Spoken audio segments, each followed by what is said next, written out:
lya Uganda dozi emitwalo 19 lyagulwa obuwumbi 120 lituusiddwa mu ggwanga songa n'abasomesa basabye gavumenti eyimirize omusala gw'abakozi baayo bonna ejja kumanya ekituufu ku COVID-19.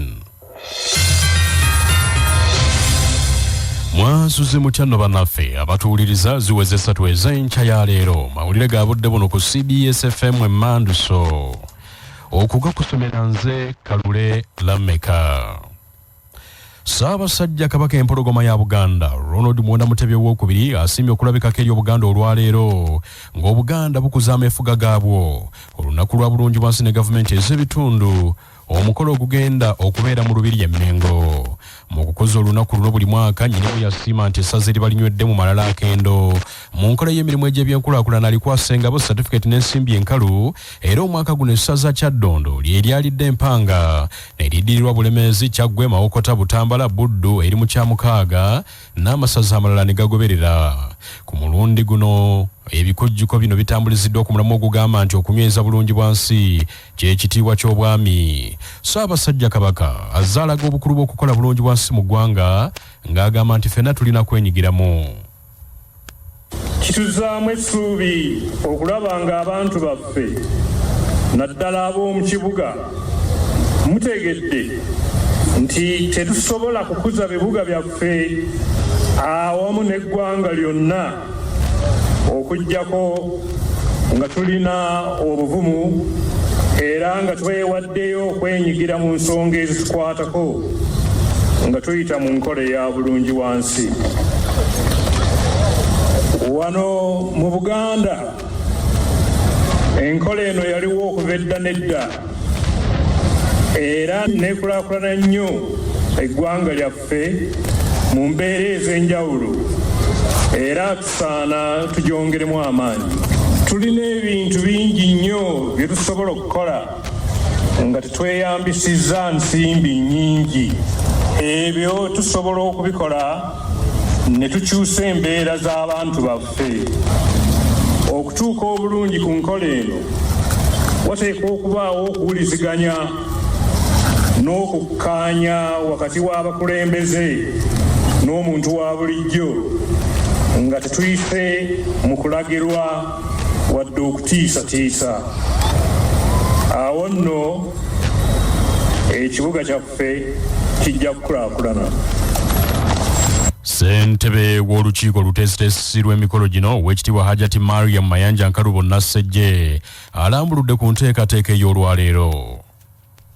Omukolo gino gijja kubeera ku TV, gijja kubeera ne ku telefayina ne ku mikutu emirala gyonna egya social media era tulinayo n'abagenyi abatonotono mu nkola eya sayansi be tuyise okujja okubugiriza Ssaabasajja Kabaka. Emikolo gitandika essaawa 4 gijja kumala essaawa 1 n'ekitundu tujja kuba nga tumaze essaawa 6 nga Ssaabasajja asiibula abagenyi.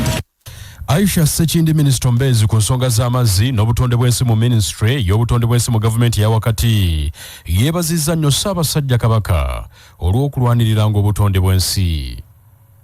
Nkubira abakulembeze bannange mu local government nti yonna gye muli ku lunaku olwaleero Ssaabasajja bw'abanga asiimye tubeere nga tukuza olunaku olwaleero olw'obutonde nga tukola bulungibwansi mu bitundu byaffe. Mujjumbire nnyo n'abasajja ba Ssaabasajja abaami abali eyo n'abakyala abaweereza obwakabaka bwa Buganda mu magombola gaffe. Muveeyo mutuuse eddoboozi lya Ssaabasajja Kabaka eri abantu twongere okusimba. Nkubiriza nti tutandikire wano olwaleero okubeera nga tuddamu okusimba emiti era nsobodde okufuna emiti endokwa omutwalo mulamba ogugenda okusimbibwa naye ng'omulamwa ngukwasizza abavubuka bali mu kwekolamu omulimu ewaffe mu Kalungu district okubeera nti basimba emiti egyo ku lwabwe.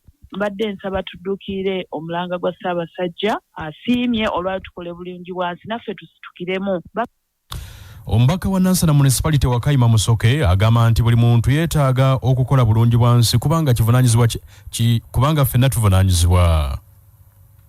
okuva edda nedda Buganda era ng'enjogera bwe gamba nkubaza mbogo nti amaanyi gaffe ge gatutuusa wonna we tubeera ate ne bagamba Buganda nti mpozi agali awamu ge gabeera amaanyi nga bwe tukuza bulungi bwansi ndoza tulina okujjukira ekigambo kimu Buganda bumu ge maanyi era mu kyo nze nsaba bannayuganda bonna bannabuganda mwenna gye muli okwetooloola amasaza ga Buganda n'ebika bya Buganda bonna okumanya nti ddala tulina okulaga abaana n'abazzukulu nti maanyi gaffe era n'obumu bwaffe twebututuusiza wano njo za Buganda bonna ate era nziramu n'okukozaayo za Ssaabasajja Kabaka.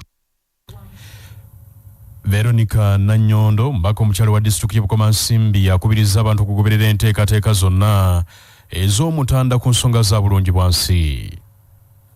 Ennaku zino ensangi zino tulina okwenyamirako nti abantu tebafuddeeyo ku nzizi ze bakimako mazzi n'ogenda ku luzzi nga enkondo zonna zikutte abaana bayonoonamu ebikongole basuula omwo naye ng'edda bakadde baffe baakolanga nti leero olunaku lwa kugogola luzzi naye ensangi zino tebeefiirayo. Tubasaba muzeewo enkola eyo tulabe nga n'amazzi n'enzizi ze tukimako amazzi ziba nnyonjo ate era tuzikuume nga nnyonjo. Byebyo ebintu Ssaabasajja Kabaka byayagala abantu be babe balamu. Ffe nga bakulembeze tuli beetegefu okuyambako mu ngeri yonna nga bwe tubadde tukola era tugenda kwenyigiramu mu nkola ya bulungi bwansi kyalo ku kyalo nga bwe tubadde tukola.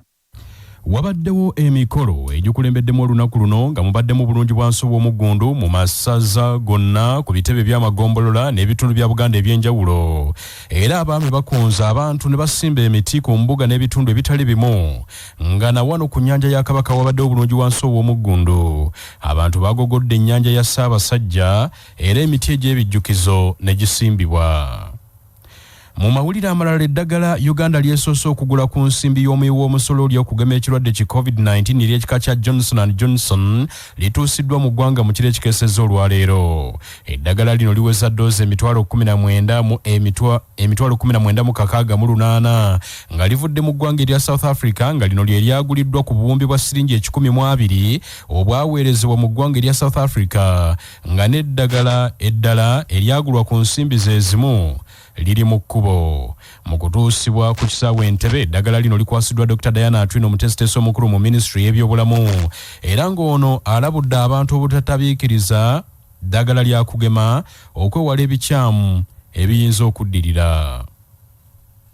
We still call upon the public to be careful not to mix because we don't have enough data to tell us that mixing vaccines is very safe.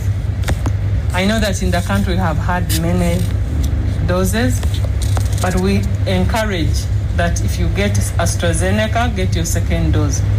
Johnson, the beauty is that it's only one dose. You don't need to go and get another dose of different type. This will help us, first of all, sure that we don't have any issue related to mixing of the vaccine since we don't have any evidence. Akulira ekitongole ekivunaanyizibwa ku kutereka n'okubunyisa eddagala mu ggwanga Moses Kamabaale agambye nti ddoozi endala ezisoba mu kakadde ez'ekika kya Johnson & Johnson ze zisuubirwa okufunibwa mu bbanga lya myezi 2 lyokka. Akulira abalamuzi ba kkooti enkulu muyite Principal Judge Dr. Flavian Zeija enkya ya leero addamu okusinkana abalamuzi ba kkooti enkulu e Masaka basalewo ekyenkomeredde ku nsonga z'ababaka Alan Ssewanyana ow'Amakindye West ne Segirinya Muhammad ow'Akawempe North abali mu kkomera ekigo ku misango gy'obutemu n'obutujju. Ensinkano y'abalamuzi bano ekwata ku nsonga z'ababaka okweyimirirwa oluvannyuma lw'okuddamu okusaba beeyimirirwe bwe babaggulako emisango emirala egy'obutemu.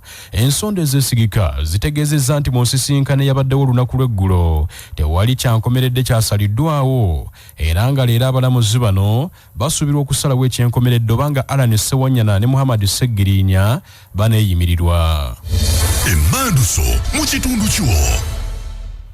Olwaleero mu katundu kaffe ak'amu kitundu kyo Farida Bongola awayizaamuko n'abasomesa abali ku mulimu gw'okutema n'okukalakata ebyennyanja ko n'abakola obulimu obulalala. Bano basabye gavumenti eyimirize omusaala gw'abakozi baayo bonna okumala ebbanga lya myezi 2 gyokka nti awo Pulezidenti Museveni ajja kumanya ekituufu ku mbeera ya COVID-19 mu Uganda. Farida Bongole. Manje kitegeeza okumala emyaka ebiri nga toyingiza desente yonna embeera we tuzibwalidde nnyo abakyala bano tewali mirembe n'akamu. Embeera y'obulamu bw'abasomesa ensangi zino eyongeredde ddala okukaluba nga bawerako obutabanguko bweyongedde maka gaabwe olw'obwavu nga n'amaka agawerako gasattulukuse so nga abalala beeyongedde emirimu egitali gya bulijjo. Nadda mu kuluka bibbo pulezidenti waffe alumirirwa abantu naye abamuwa amagezi ge bamuwa ga kufunamu era nze nandirangiridde pulezidenti aggyewo emisaala gy'abakozi ba gavumenti ne bwe ginaba myezi ebiri bwegi korona ajja kuwona. Lwaki emisaala tegibadde kine korona ko tebamufiiringangako tebamanyi tufe tumaze emyaka ebiri bo alawensi zeeyongera gavumenti esibe busibe bamanyi ki abasomesa kye tuyitamu buli bwabwe bubeerawo emirembe giggwawo omwami aba takyalina kitiibwa akaana kali wali kakaaba kanaddamu kuwa respect nti ono mami oba ddadi obutabanguko bungi nnyo naye ng'ekibuleese bwavu abalala batambula genda kweyiya nga bw'obiwulidde kati amasomero ganasigaza abasomesa era bwe bweraliikirivu bwe tulina ne bano batugamba nti akugamba bakyagema abasomesa abakyali committed baggwayo dda beegemesa naye bwe balaba nti tebannajja baabuuka bakoowu. Bano nno ng'abamu tubasanze mu birombe batikka musenyu abalala basangiddwa ku bizimbe baweereza bulooka ate abalala badda mu buvubi oba kusuubula byennyanja n'abandi ku bodaboda n'emirimu emirala mingi balomboza embeera gye bayitamu omuli n'okusekererwa abayizi baabwe ab'amasomero ssaako n'okumenyeka ennyo. Nze Musa Kafeero Kiwanuka ensomesa ku Venice Gate Kasenge mukadde kano ndi mu byennyanja Masajja Kibira olw'eggulo n'enzire nateete ku bitaala. Omulimu guno si mulungi era gukooya abakyala nyina babiri. Okikola otya mukadde kano? Mukadde kano omukyala ewange ewaka nyinayo omulala yannemerera mu mbeera eno ey'omuggalo n'agendako ewaabwe mu kyalo. Abaana b'osomesa ne bayitawo ne bakulaba nga ggwe feeriya kuba oluusi obeera obasomesa obabuulira nti bannaye musome ennyo mujja kuvuga boda mujja kutunda empuuta kakati obuddemu n'empuuta gwagirimu tubeera mu mbeera ya buswavu kuba tetuwabimanyiira. Abaana tebalina kyakulya.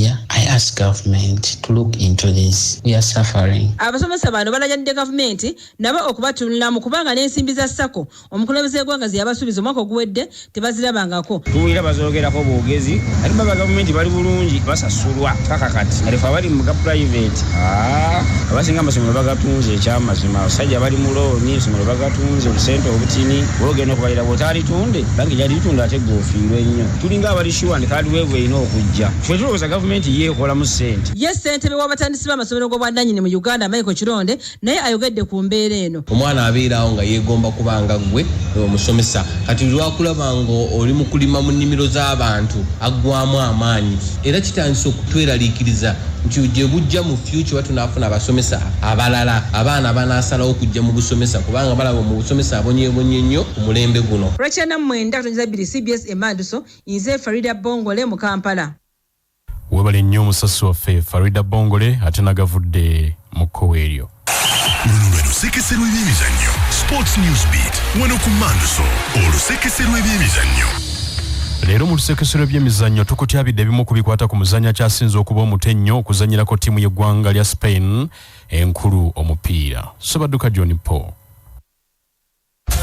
Pablo Martin Gavira amanyiddwa nga Gavi kati ye muzannyi alina ekyafaayo eky'omuzannyi akyasinze okuba omutennyo okuzannyira ttiimu y'eggwanga lya Spain ey'omupiira enkulu era ng'ekyafaayo kino yakitaddewo ku lunaku olwokusatu sabbiiti eno Spain bwe yabadde ewangula eggwanga lya Italy ku ggoolo 2-1 ku luzannyo lwa semi-finals mu kikopo ekya UEFA Nations League era nga Gavi yagenze okuzannya omupiira ogwo ng'alina emyaka 17 n'ennaku 62 zokka bw'atyo n'amenyawo ekyafaayo ekibadde kyakamala emyaka 85 nga kyali ateekebwawo Angel Zubieta bwe yazannyira ttiimu y'eggwanga lya Spain enkulu mu mwaka gwa 1936 ng'alina emyaka 17 n'ennaku 284 era nga Spain yali ezannya eggwanga lya Czechoslovakia. Gavi muzannyi wa kilabu ya Barcelona era nga kilabu yokka gye yakazannyira omupiira kuba akuliddemu akademi yayo emanyiddwa nga La Masia nga yo ttiimu ya kilabu ya Barcelona enkulu yagizannyira omupiira gwo ogwasooka ng'ennaku z'omwezi 29 omwezi ogw'omunaana omwaka guno Barcelona bwe yali ettonka ne kilabu ya Getafe. Luno lwe lusekesero ebyemizannyo nange John Paul Sebadduka.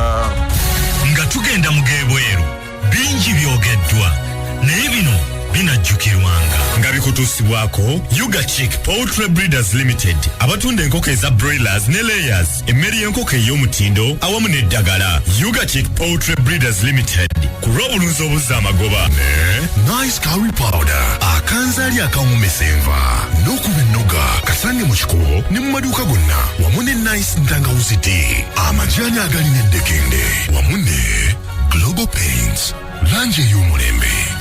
Ebigambo katujjukanye byakamala byonna yagamba tusoosowaze nnyo ebyaffe. Tuyimba mu kitiibwa kya Buganda nti abazire ennyo abaatusooka baalwana nnyo mu ntalo ne balyagala nnyo eggwanga lyaffe naffe tulyagalenga tubiyimba. Fe ab'omulembe guno omutebi naffe tulina entalo ez'okulwana abamu bwe bawulira ebalooleza mu mafumu na bitala Abaganda nga bagwangana mu bulago n'abanyolo. Naffe tulina entalo ez'okulwana. Olutalo olwasooka kwali kuzzaawo Bwakabaka terwali lutene. Olutalo olwokubiri kwe kuzza Buganda mu kifo weerina okubeera ku ntikko. Lutalo lunene era father ebintu ebyo yabyogedde bulungi nnyo za mwabiwulidde. Tuteekwa okunnyikiza ennono yaffe kyalo ku kyalo, gombolola ku gombola, muluka ku muluka, gombolola ku gombola wonna mu Buganda Kabaka amanyibwe n'abakyayonka. Lutalo lwe tulina ku mulembe guno omutebi. Temukkiriza bantu kutulyako nsi yaffe. Temukkiriza bantu kutulyako nsi yaffe. Bajja batwekulubeesezaako beesesaasesa ekinaakulyako amenvu kijjira mu kususa. Ategedde kubira Mukama mu ngalo. Ensi yaffe ffe tulina okugirwanirira ffe nnyini nga tutegeera nga tulaba atukwana tumukwane nga tulekawo omuwaatwa bw'asussaako ng'omukuba olukokola. Nigeria abawambibwa abakunukiriza 200 banonoddwa mu mambuka g'obugwanjuba bw'eggwanga eryo. Bwegabadde ag'essaawa 3 tova ku CBS FM Manduso nze Kalule Lameka Katonda abakuume Ssaabasajja Kabaka awangaale.